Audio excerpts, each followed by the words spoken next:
दोस्तों, आज फिर हम आ गए हैं आप लोगों के बीच एक नई कहानी लेकर जिसे सुनकर बहुत ही मजा आने वाला है। तो शुरू करने से पहले वीडियो को लाइक, चैनल को सब्सक्राइब करें। चलिए शुरू करते हैं। एक जामुन का पेड़ रात को बड़े जोर का झक्कर चला। सेक्रेटेरिएट के लॉन में जामुन का एक पेड़ गिर पड़ा।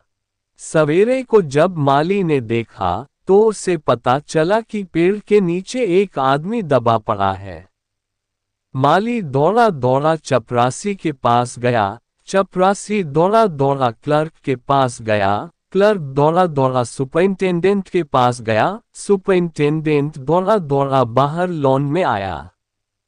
मिनटों में गिरे हुए पेड़ के नीचे दबे हुए आदमी के चारों ओर भीड़ इकट्ठी हो गई। बेचारा जामुन का पेड़ कितना फलदार था, एक क्लर्क बोला, और इसकी जामुनें कितनी रसीली होती थीं। दूसरा क्लर्क याद करते हुए बोला, मैं फलों के मौसम में झोली भर कर ले जाता था। मेरे बच्चे इसकी जामुनें कितनी खुशी से खाते थे। तीसरा क्लर्क लगभग रुआसा होकर बोला, मगर यह आदमी। माली ने दबे हुए आदमी की तरफ इशारा किया। हाँ, यह आदमी। सुपरिंटेंडेंट सोच में पड़ गया। पता नहीं जिंदा है कि मर गया। एक चपरासी ने पूछा, मर गया होगा, इतना भारी पेड़ जिसकी पीठ पर गिरे वह बच कैसे सकता है। दूसरा चपरासी बोला, नहीं, मैं जिंदा हूं। दबे हुए आदमी ने बड़ी कठिनता से कराहते हुए कहा, जिंदा है। एक क्लर्क ने ताज्जुब से कहा, पेड़ को हटाकर इसे जल्दी से निकाल लेना चाहिए। माली ने सुझाव दिया, मुश्किल मालूम होता है। एक सुस्त, कामचोर और मोटा चपरासी बोला, पेड़ का तना बहुत भारी और वजनी है। क्या मुश्किल है? माली बोला, अगर सुपरिंटेंडेंट साहब हुक्म दें तो अभी 15-20 माली, चपरासी और क्लर्क लगाकर पेड़ के नीचे से दबे हुए आदमी को निकाला जा सकता है। माली ठीक कहता है। बहुत से क्लर्क एक साथ बोल पड़े, लगाओ जोर, हम तैयार हैं। एक साथ बहुत से लोग पेड़ को उठाने को तैयार हो गए। ठहरो, सुपरिंटेंडेंट बोला, मैं अंडर सेक्रेटरी से पूछ लें। सुपरिंटेंडेंट अंडर सेक्रेटरी के पास गया। अंडर सेक्रेटरी डिप्टी सेक्रेटरी के पास गया। डिप्टी सेक्रेटरी जॉइंट सेक्रेटरी के पास गया। जॉइंट सेक्रेटरी चीफ सेक्रेटरी के पास गया। चीफ सेक्रेटरी मिनिस्टर के पास गया। मिनिस्टर ने चीफ सेक्रेटरी से कुछ कहा। चीफ सेक्रेटरी ने जॉइंट सेक्रेटरी से कुछ कहा। जॉइंट सेक्रेटरी ने डिप्टी सेक्रेटरी से कहा। डिप्टी सेक्रेटरी ने अंडर सेक्रेटरी से कहा। फाइल चलती रही। इसी में आधा दिन बीत गया। दोपहर के खाने पर दबे हुए आदमी के चारों ओर बहुत भीड़ हो गई थी। लोग तरह तरह की बातें कर रहे थे। कुछ मनचले क्लर्कों ने समस्या को खुद ही सुलझाना चाहा। वे हुकूमत के फैसले का इंतजार किए बिना पेड़ को अपने आप हटा देने का निश्चय कर रहे थे कि इतने में सुपरिंटेंडेंट फाइल लिए भागा आया। बोला, हम लोग खुद इस पेड़ को नहीं हटा सकते। हम लोग व्यापार विभाग से संबंधित हैं और यह पेड़ की समस्या है जो कृषि विभाग के अधीन है। मैं इस फाइल को एजेंट मार्क करके कृषि विभाग में भेज रहा हूं। वहां से उत्तर आते ही इस पेड़ को हटवा दिया जाएगा। दूसरे दिन कृषि विभाग से उत्तर आया कि पेड़ व्यापार विभाग के लॉन में गिरा है, इसलिए इस पेड़ को हटवाने या न हटवाने की जिम्मेदारी व्यापार विभाग पर पड़ती है। यह उत्तर पढ़कर व्यापार विभाग को गुस्सा आ गया।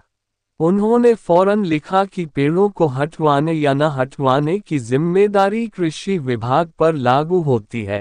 व्यापार विभाग का इससे कोई संबंध नहीं है। दूसरे दिन भी फाइल चलती रही। शाम को जवाब आ गया। हम इस मामले को हॉर्टिकल्चर डिपार्टमेंट के हवाले कर रहे हैं, क्योंकि यह एक फलदार पेड़ का मामला है और एग्रीकल्चर डिपार्टमेंट अनाज और खेती बाड़ी के मामलों में फैसला करने का हकदार है। जामुन का पेड़ चूंकि एक फलदार पेड़ है, इसलिए यह पेड़ हॉर्टिकल्चर डिपार्टमेंट के अंतर्गत आता है। रात को माली ने दबे हुए आदमी को दाल भात खिलाया, जबकि उसके चारों तरफ पुलिस का पहरा था कि कहीं लोग कानून को अपने हाथ में लेकर पेड़ को खुद से हटवाने की कोशिश न करें। मगर एक पुलिस कांस्टेबल को दया आ गई और उसने माली को दबे हुए आदमी को खाना खिलाने की इजाजत दे दी। दबा हुआ आदमी कुछ नहीं बोला।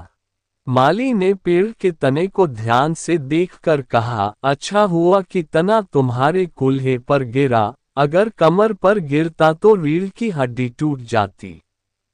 दबा हुआ आदमी फिर भी कुछ नहीं बोला। माली ने फिर कहा, तुम्हारा यहाँ कोई वारिस है तो मुझे उसका अता पता बताओ, मैं उन्हें खबर देने की कोशिश करूँगा। मैं लावारिस हूँ, दबे हुए आदमी ने बड़ी मुश्किल से कहा। माली खेद प्रकट करता हुआ वहां से हट गया। तीसरे दिन हॉर्टिकल्चर डिपार्टमेंट से जवाब आ गया। बड़ा कड़ा जवाब था और व्यंग्यपूर्ण। हॉर्टिकल्चर डिपार्टमेंट का सेक्रेटरी साहित्य प्रेमी आदमी जान पड़ता था। उसने लिखा था, आश्चर्य है, इस समय जब हम पेड़ लगाओ स्कीम ऊंचे स्तर पर चला रहे हैं, हमारे देश में ऐसे सरकारी अफसर मौजूद हैं जो पेड़ों को काटने का सुझाव देते हैं, और वह भी एक फलदार पेड़ को, और वह भी जामुन के पेड़ को, जिसके फल जनता बड़े चाव से खाती है। हमारा विभाग किसी हालत में इस फलदार वृक्ष को काटने की इजाजत नहीं दे सकता। अब क्या किया जाए? इस पर एक मनचले ने कहा, अगर पेड़ काटा नहीं जा सकता तो इस आदमी ही को काटकर निकाल लिया जाए। ये देखिए, उस आदमी ने इशारे से बताया, अगर इस आदमी को ठीक बीच में से यानी धड़ से काटा जाए तो आधा आदमी इधर से निकल आएगा, आधा आदमी उधर से बाहर आ जाएगा और पेड़ वहीं का वहीं रहेगा। मगर इस तरह तो मैं मर जाऊंगा। दबे हुए आदमी ने आपत्ति प्रकट करते हुए कहा, ये भी ठीक कहता है। एक क्लर्क बोला। आदमी को काटने वाली युक्ति प्रस्तुत करने वाले ने भरपूर विरोध किया। आप जानते नहीं हैं, आजकल प्लास्टिक सर्जरी कितनी उन्नति कर चुकी है। मैं तो समझता हूँ, अगर इस आदमी को बीच में से काट कर निकाल लिया जाए तो प्लास्टिक सर्जरी से धड़ के स्थान से इस आदमी को फिर से जोड़ा जा सकता है। इस बार फाइल को मेडिकल डिपार्टमेंट में भेज दिया गया।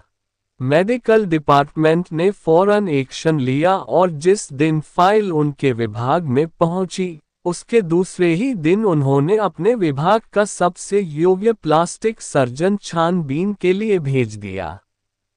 सर्जन ने दबे हुए आदमी को अच्छी तरह टटोलकर, उसका स्वास्थ्य देखकर, खून का दबाव देखा, नाड़ी की गति को परखा, दिल और फेफड़ों की जांच करके रिपोर्ट भेज दी कि इस आदमी का प्लास्टिक ऑपरेशन तो हो सकता है और ऑपरेशन सफल भी होगा, मगर आदमी मर जाएगा।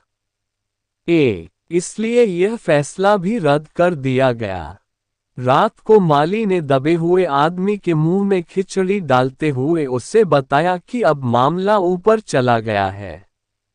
सुना है कि कल सेक्रेटेरिएट के सारे सेक्रेटरियों की मीटिंग होगी, उसमें तुम्हारा केस रखा जाएगा। उम्मीद है सब काम ठीक हो जाएगा। दबा हुआ आदमी एक आह भरकर धीरे से बोला, ये तो माना कि तकफुल न करोगे, लेकिन खाक हो जाएंगे हम तुमको खबर होने तक। माली ने अचंभे से मुंह में उंगली दबा ली और चकित भाव से बोला, क्या तुम शायर हो? दबे हुए आदमी ने धीरे से सिर हिला दिया। दूसरे दिन माली ने चपरासी को बताया, चपरासी ने क्लर्क को, क्लर्क ने हेड क्लर्क को। थोड़ी ही देर में सेक्रेटेरिएट में यह अफवाह फैल गई कि दबा हुआ आदमी शायर है। बस फिर क्या था, लोगों का झुंड शायर को देखने के लिए तारानकन मिर्जा गालिब का शेर उमड़ पड़ा। इसकी चर्चा शहर में भी फैल गई और शाम तक गली गली से शायर जमा होने शुरू हो गए। सेक्रेटेरिएट का लॉन भांति भांति के कवियों से भर गया और दबे हुए आदमी के चारों ओर कवि सम्मेलन का सा वातावरण उत्पन्न हो गया। सेक्रेटेरिएट के कई क्लर्क और अंडर सेक्रेटरी तक, जिन्हें साहित्य और कविता से लगाव था, रुक गए। कुछ शायर दबे हुए आदमी को अपनी कविताएं और दोहे सुनाने लगे। कई क्लर्क उसको अपनी कविता पर आलोचना करने को मजबूर करने लगे।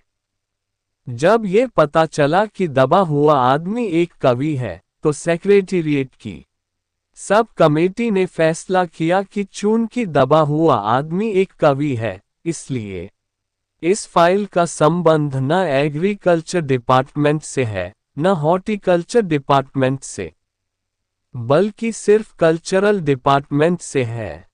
कल्चरल डिपार्टमेंट से अनुरोध किया गया कि जल्द से जल्द मामले का फैसला करके अभागे कवि को इस फलदार पेड़ से छुटकारा दिलाया जाए। फाइल कल्चरल डिपार्टमेंट के अनेक विभागों से गुजरती हुई साहित्य अकादमी के सेक्रेटरी के पास पहुंची। बेचारा सेक्रेटरी उसी समय अपनी गाड़ी में सवार होकर सेक्रेटेरिएट पहुंचा और दबे हुए आदमी से इंटरव्यू लेने लगा। तुम कवि हो? उसने पूछा। जी हाँ, दबे हुए आदमी ने जवाब दिया। किस उपनाम से शोभित हो? ओस। सेक्रेटरी जोर से चीखा, क्या तुम वही ओस हो जिसका गद्य संग्रह ओस के फूल अभी हाल ही में प्रकाशित हुआ है? दबे हुए कवि ने हुंकार में सिर हिलाया। क्या तुम हमारी अकादमी के मेंबर हो? सेक्रेटरी ने पूछा। नहीं, आश्चर्य है। सेक्रेटरी जोर से चीखा, इतना बड़ा कवि, ओस के फूल का लेखक और हमारी अकादमी का मेंबर नहीं है। उफ, कैसी भूल हो गई हमसे। कितना बड़ा कवि और कैसी अंधेरी गुमनामी में दबा पड़ा है। गुमनामी में नहीं, एक पेड़ के नीचे दबा हूं, कृपया मुझे इस पेड़ के नीचे से निकालिए। अभी बंदोबस्त करता हूं। सेक्रेटरी फौरन बोला और फौरन उसने अपने विभाग में रिपोर्ट की। दूसरे दिन सेक्रेटरी भागा भागा कवि के पास आया और बोला, मुबारक हो, मिठाई खिलाओ। हमारी सरकारी साहित्य अकादमी ने तुम्हें अपनी केंद्रीय शाखा का मेंबर चुन लिया है, ये लो चुनाव पत्र। मगर मुझे इस पेड़ के नीचे से तो निकालो। दबे हुए आदमी ने कराह कर कहा। उसकी सांस बड़ी मुश्किल से चल रही थी और उसकी आंखों से मालूम होता था कि वह घोर पीड़ा और दुख में पड़ा है। ये हम नहीं कर सकते, सेक्रेटरी ने कहा, और जो हम कर सकते थे वो हमने कर दिया है। बल्कि हम तो यहाँ तक कर सकते हैं कि अगर तुम मर जाओ तो तुम्हारी बीवी को वजीफा दे सकते हैं। अगर तुम दरख्वास्त दो तो हम वह भी कर सकते हैं। मैं अभी जीवित हूँ। कवि रुक रुक कर बोला, मुझे जिंदा रखो। मुसीबत यह है। सरकारी साहित्य अकादमी का सेक्रेटरी हाथ मलते हुए बोला, हमारा विभाग सिर्फ कल्चर से संबंधित है। पेड़ काटने का मामला कलम दवात से नहीं, आरी कुल्हाड़ी से संबंधित है। उसके लिए हमने फॉरेस्ट डिपार्टमेंट को लिख दिया है और एजेंट लिखा है। शाम को माली ने आकर दबे हुए आदमी को बताया, कल फॉरेस्ट डिपार्टमेंट के आदमी आकर इस पेड़ को काट देंगे और तुम्हारी जान बच जाएगी। माली बहुत खुश था। दबे हुए आदमी का स्वास्थ्य जवाब दे रहा था, मगर वह किसी न किसी तरह अपने जीवन के लिए लड़े जा रहा था। कल सवेरे तक किसी न किसी तरह उसे जीवित रहना है। दूसरे दिन जब फॉरेस्ट डिपार्टमेंट के आदमी आरी कुल्हाड़ी लेकर पहुंचे तो उनको पेड़ काटने से रोक दिया गया। मालूम हुआ कि विदेश विभाग से हुक्म आया था कि इस पेड़ को न काटा जाए। कारण ये था कि इस पेड़ को 10 साल पहले पिटोनिया राज्य के प्रधानमंत्री ने सेक्रेटेरिएट के लॉन में लगाया था। अब अगर यह पेड़ काटा गया तो इस बात का काफी अंदेशा था कि पिटोनिया सरकार से हमारे संबंध सदा के लिए बिगड़ जाएंगे। मगर एक आदमी की जान का सवाल है, एक क्लर्क चिल्लाया। दूसरी ओर 2 राज्यों के संबंधों का सवाल है। दूसरे क्लर्क ने पहले क्लर्क को समझाया, और यह भी तो समझो कि पिटोनिया सरकार हमारे राज्य को कितनी सहायता देती है, क्या हम उनकी मित्रता की खातिर एक आदमी के जीवन का भी बलिदान नहीं कर सकते? कवि को मर जाना चाहिए, ओबे ऑट टू बी। निस्संदेह अंडर सेक्रेटरी ने सुपरिंटेंडेंट को बताया, आज सवेरे प्रधानमंत्री दौरे से वापस आ गए हैं। आज 4 बजे विदेश विभाग इस पेड़ की फाइल उनके सामने पेश करेगा। जो वे फैसला देंगे वही सबको स्वीकार होगा। शाम के 5 बजे स्वयं सुपरिंटेंडेंट कवि की फाइल लेकर उसके पास आया। सुनते हो? आते ही वह खुशी से फाइल को हिलाते हुए चिल्लाया, प्रधानमंत्री ने इस पेड़ को काटने का हुक्म दे दिया और इस घटना की सारी अंतर्राष्ट्रीय जिम्मेदारी अपने सिर ले ली है। कल ये पेड़ काट दिया जाएगा और तुम इस संकट से छुटकारा हासिल कर लोगे। सुनते हो? आज तुम्हारी फाइल पूर्ण हो गई। मगर कवि का हाथ ठंडा था, आंखों की पुतलियां निर्जीव और चींटियों की एक लंबी पात उसके मुंह में जा रही थी। उसके जीवन की फाइल भी पूर्ण हो चुकी थी। अभ्यास पाठ के साथ। 1 बेचारा जामुन का पेड़ कितना फलदार था और इसकी जामुनें कितनी रसीली होती थीं। का ये संवाद कहानी के किस प्रसंग में आए हैं? इससे लोगों को कैसी मानसिकता का पता चलता है? 2 दबा हुआ आदमी एक कवि है, ये बात कैसे पता चली और इस जानकारी का फाइल को यात्रा पर क्या असर पड़ा?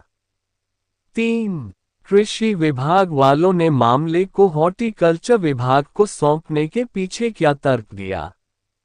4 इस पाठ में सरकार के किन किन विभागों की चर्चा की गई है और पाठ से उनके कार्य के बारे में क्या अंदाजा मिलता है? A to B पाठ के आसपास। 1 कहानी में 2 प्रसंग ऐसे हैं जहां लोग पेड़ के नीचे दबे आदमी को निकालने के लिए कटिबद्ध होते हैं। ऐसा कब कब होता है और लोगों का ये संकल्प दोनों बार किस किस वजह से भंग होता है? 2 ये कहना कहां तक युक्तिसंगत है कि इस कहानी में हास्य के साथ साथ करुणा की भी अंतर्धारा है? अपने उत्तर के पक्ष में तर्क दें। 3 यदि आप माली की जगह पर होते तो हुकूमत के फैसले का इंतजार करते या नहीं? अगर हाँ तो क्यों, और नहीं तो क्यों? शीर्षक सुझाया गया। कहानी के वैकल्पिक शीर्षक सुझाएं। निम्नलिखित बिंदुओं को ध्यान में रखकर शीर्षक गढ़े जा सकते हैं। तो दोस्तों, ये कहानी यहीं पर समाप्त होती है। अगले दिन हम आपसे फिर मिलेंगे एक नई कहानी के साथ। तो दोस्तों, हमें आशा और पूरा विश्वास है कि आप लोगों को बहुत ही पसंद आया होगा और बहुत ही मजा आया होगा कहानी को सुनने में। चैनल को सब्सक्राइब और वीडियो को शेयर जरूर कीजिएगा।